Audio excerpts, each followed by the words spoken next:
కుత్బుల్లాపూర్ నియోజకవర్గం చింతల్ మున్సిపల్ చౌరస్తాలో ముదిరాజ్ కులస్తులందరూ కలిసి మత్స్యకార దినోత్సవం సందర్భంగా ముదిరాజ్ లా జెండాను ఎగురవేశారు. అనంతరం ముదిరాజ్ మహాసభ రాష్ట్ర కార్యదర్శి గుమ్మల స్వామి ముదిరాజ్ మాట్లాడుతూ మత్స్యకార దినోత్సవం మరియు ముదిరాజ్ మహాసభ ఏర్పాటు చేసుకుని నేటికి 11 సంవత్సరాలు గడిచాయని, ఈ రోజు వార్షికోత్సవం సందర్భంగా జెండా పండుగను మరియు ముదిరాజ్ మహాసభ జరుపుకున్నామని తెలిపారు.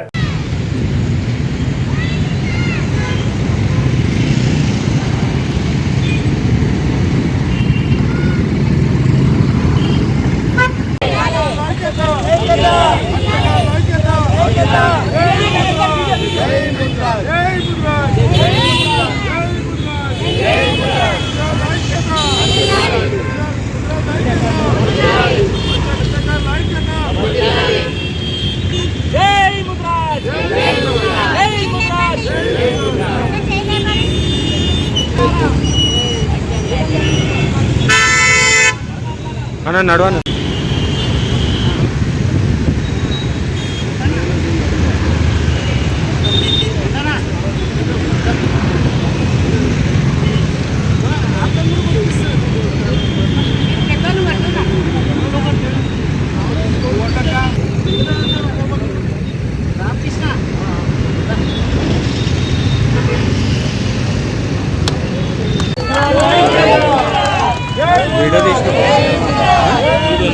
వీడియో పెట్టా చిన్నప్పటి నుంచి నాకు కాలేదు.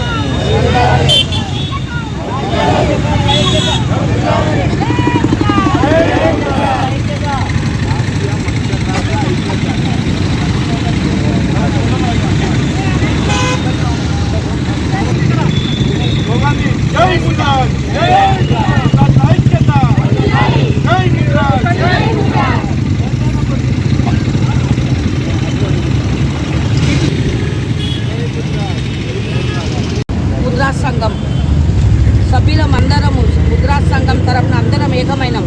మా పెద్దలు ఏదైతే డిమాండ్ పెట్టిండ్రో ఆ డిమాండ్ నెరవేర్చకపోతే ప్రతి మహిళలం అందరం వెళ్ళి ఉద్యమాలు చాలా పెద్ద ఎత్తున చేస్తాం. వార్డ్ నంబర్తో సహా, సర్పంచ్తో సహా, కార్పొరేటర్, ఎమ్మెల్యే సీట్లు కూడా మా వాళ్ళకు మా ముద్రాజ్ కులాన్ని గుర్తించి మా సంఖ్యను గుర్తించి పెద్ద ఎత్తున మాకు కేటాయించాలి కానీ కోరుకుంటున్నాం. అటువంటి ఏదన్నా పొరపాటు జరిగిందనుకో మేమందరం తీసుకున్న నిర్ణయమే మీ అందరికీ గుణపాఠం లాగా నేర్పుతాం. ప్రపంచ మత్స్యకారుల దినోత్సవం సందర్భంగా యావత్ ప్రపంచంలో కూడా ఈ మత్స్యకారులు ఈరోజు పండుగ దినంగా జరుపుకున్న సందర్భంగా ఈరోజు తెలంగాణలో ఉన్నటువంటి ముదిరాజ్ సంఘాలన్నీ కూడా ఐకమత్యమై రౌండ్ టేబుల్ సమావేశం చేసి మనకు రావాల్సిన వాటాను మనం తీసుకునే విధంగా కామారెడ్డి డిక్లరేషన్లో ప్రభుత్వం ఇచ్చినటువంటి హామీ ప్రకారం మన ముదిరాజులను ఏ గ్రూప్లో కలపడానికి, ఏ గ్రూప్ నుంచి డి గ్రూప్ నుంచి ఏ గ్రూప్లో కలపడానికి ఏ రాజైతే హామీ ఇచ్చిండో దాన్ని తప్పనిసరిగా ఈ రాష్ట్ర ప్రభుత్వం గిట పరిశీలన చేయకపోతే, దాన్ని గిట అమలు చేయకపోతే కేసీఆర్కు చెప్పినట్టుగానే బుద్ధి చెప్పడానికి యావత్ ముదిరాజ్ సంఘాలు సిద్ధంగా ఉన్నాయి. దామాషా ప్రకారం టికెట్లు ఇవ్వాలని మేము డిమాండ్ చేస్తున్నాం. మా వర్గం ఎంత, మాకు సీట్లేని, మా వర్గం ఎంత, మాకు సీట్లేని అనే విధంగా రేపు అన్ని వర్గాలు కూడా ఐకమత్యంగా ఉండి స్పందించబోతున్నాయి. దానికి మేమంతా కూడా మద్దతుగా నేషనల్ హైవేలను దిగ్బంధం చేయడానికి కూడా చర్చలు జరుగుతున్నాయి. కాబట్టి మన హక్కులు మనం సాధించుకుందాం. వాళ్ళు వేరే వాళ్ళే మనం గుంజుకుంటలేం, మాయే మాకు కావాలని అడుగుతున్నాం తప్ప వేరే వాళ్ళు అడుగుతలేం. కాబట్టి మేమంతా ఒకటే, ఏ వర్గంలో ఉన్నా, ఎవరి నాయకుని వెంబడి ఉన్నా మా జెండా ఒకటే, మా నిర్ణయం ఒకటే, మా యొక్క వాటా మాకు రావాలని డిమాండ్ చేస్తూ అధిష్టానం, మా యొక్క సంఘ అధిష్టానం ఏ నిర్ణయం ఇచ్చినా దానికి కట్టుబడి ఉంటామని, ముదిరాజులను చిన్న చూపు చూస్తే ఏం జరుగుతుందో ఒకసారి అన్ని పార్టీల్లో ఉన్నటువంటి ఆది నాయకులు ఆలోచన చేయాలని ఈ సభాముఖంగా మా కుత్బుల్లాపూర్ నియోజకవర్గం నుంచి డిమాండ్ చేస్తూ ఉన్నాం. మత్స్యకారుల దినోత్సవము మరియు ముద్రాజ్ మహాసభ ఆవిర్భావ దినోత్సవము 11వ సంవత్సరము. ఈ రోజుకు 11వ సంవత్సరము అయిపోయింది. 12వ సంవత్సరంలో జాయిన్ అవుతున్నాము.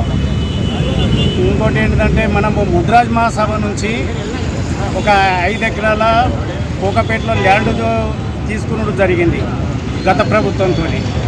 3 కోట్లు కన్స్ట్రక్షన్కు 3 కోట్లు మంజూరు చేయడం జరిగింది. సిద్దిపేటలో ఏసీ కమిటీలు చేసుడు జరిగింది.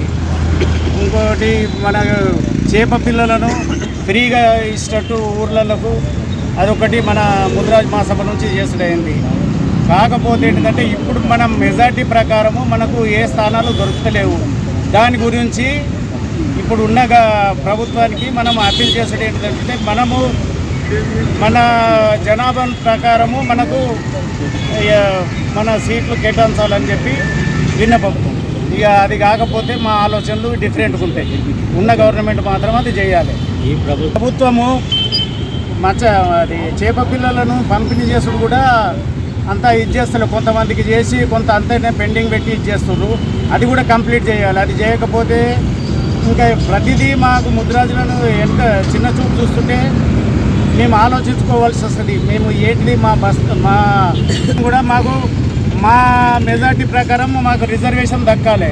అది దక్కదు నెక్స్ట్ తర్వాత విషయాలకు.